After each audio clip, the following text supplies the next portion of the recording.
খেয়ে কেউ বুঝতেই পারেনি এটা যে বাসি রুটি দিয়ে বানানো। আজকের এই রেসিপিটা বানানো হয়েছে বাসি রুটি দিয়ে, একদম নতুন স্টাইলে নাস্তা হিসেবে। খুব সহজ কিছু উপকরণ দিয়ে এমন মজার নাস্তা তৈরি করা যায় যা খেলে সবাই একেবারে অবাক হয়ে যাবে। চলুন দেরি না করে দেখে নিই আজকের এই স্পেশাল বাসি রুটি দিয়ে নাস্তা রেসিপিটি কিভাবে বানাতে হয়। প্রথমেই এখানে আমার রুটি নিয়ে নিয়েছি 3টি বাসি রুটি। এগুলো আমি ছোট ছোট করে ছিঁড়ে একটি বাটির মধ্যে নিয়ে নিলাম। এবার এই রুটির উপরে অল্প অল্প করে পানি ছিটিয়ে ভালোভাবে ভিজিয়ে নিচ্ছি। খুবই সামান্য করে পানি দিয়ে এভাবে রুটির উপরে ছিটিয়ে দিয়ে তারপর আলতো হাতে এভাবে রুটিগুলোকে এপিট ওপিট করে নিতে হবে, যেন পানিটা পুরো রুটির গায়ে ভালোভাবে লেগে যায়। এতে করে রুটিটা কিন্তু খুব ভালোভাবে সফট হয়ে যাবে আর সুন্দরভাবে মাখানোও যাবে। এবার ঢাকনা দিয়ে ঢেকে প্রায় 10 থেকে 15 মিনিটের মতো রেস্টে রেখে দিব, এতে করে রুটিটা সফট হয়ে যাবে।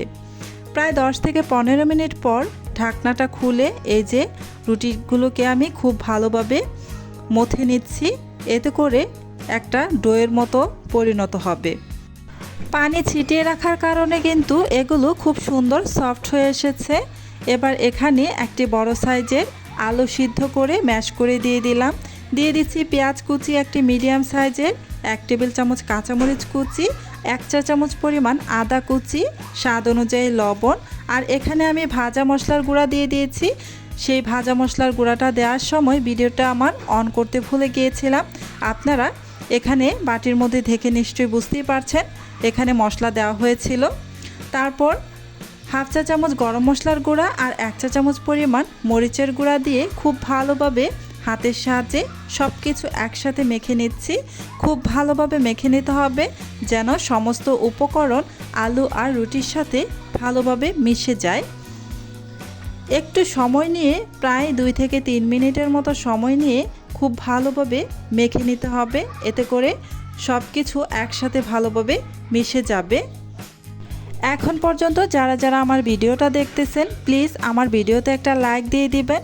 আর আমার চ্যানেলটি যদি আগে থেকেই সাবস্ক্রাইব করে দেওয়া না থাকে প্লিজ আমার চ্যানেলটি সাবস্ক্রাইব করে পাশে থাকা বেল আইকনটি অন করে রাখবেন। এবার এখান থেকে আমি অর্ধেক পরিমাণ নিয়ে এভাবে পিঁড়ির উপর রেখে লম্বা করে একটা পাইপের মতো করে বানিয়ে নিচ্ছি। দেখে নিশ্চয়ই বুঝতেই পারছেন আমি কিভাবে বানাচ্ছি। এভাবে লম্বা করে একটা পাইপের মতো করে বানিয়ে নিয়ে একটি ছুরির সাহায্যে আমি ছোট ছোট করে কেটে নেব। প্রায় 1/2 ইঞ্চির মতো করে লম্বা করে কেটে নিচ্ছি, দেখতেই পাচ্ছেন। খুব বেশি বড় করবেন না, 1/2 ইঞ্চি পরিমাণ করে লম্বা করে কেটে নেবেন। এই যে সম্পূর্ণ আমার কাটা হয়ে গিয়েছে। এবার এই নাস্তার শেপটা আপনারা আপনাদের ইচ্ছে মতো দিতে পারেন, যে যেভাবে রাখতে পছন্দ করবেন। আমি এটা একটু 2 আঙ্গুলের সাহায্যে এভাবে একটু লম্বাটে করে নিচ্ছি। এই যে একটি নাস্তা আমার শেপ দেওয়া হয়ে গিয়েছে। এভাবে আমি বাকি সবগুলো নাস্তা বানিয়ে নিব।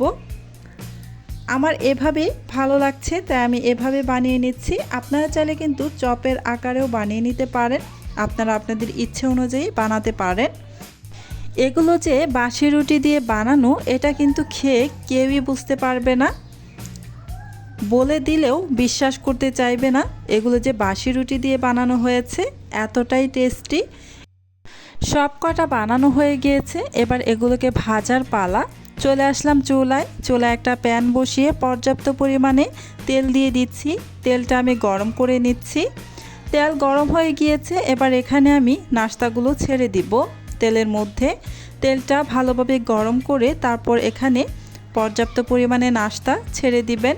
একটা আরেকটার গায়ে লেগে যাবে না, তাই আপনারা চাইলে অনেকগুলো নাস্তা একসাথে দিয়েই ভেজে নিতে পারবেন, একটা আরেকটার গায়ে লেগে যাবে না। চুলার আঁচ মিডিয়ামে রেখে কিন্তু উল্টে পাল্টে নাস্তাগুলোকে ভেজে নিতে হবে। চুলার আঁচ বাড়িয়ে দিয়ে নাস্তাগুলো ভাজতে যাবেন না, অথবা একদম লো আঁচে দিয়েও নাস্তাগুলো ভাজবেন না। চুলার আঁচ মিডিয়াম টু হাই ফ্লেমের মাঝামাঝিতে রেখে এই নাস্তাগুলোকে উল্টে পাল্টে ভেজে নেবেন।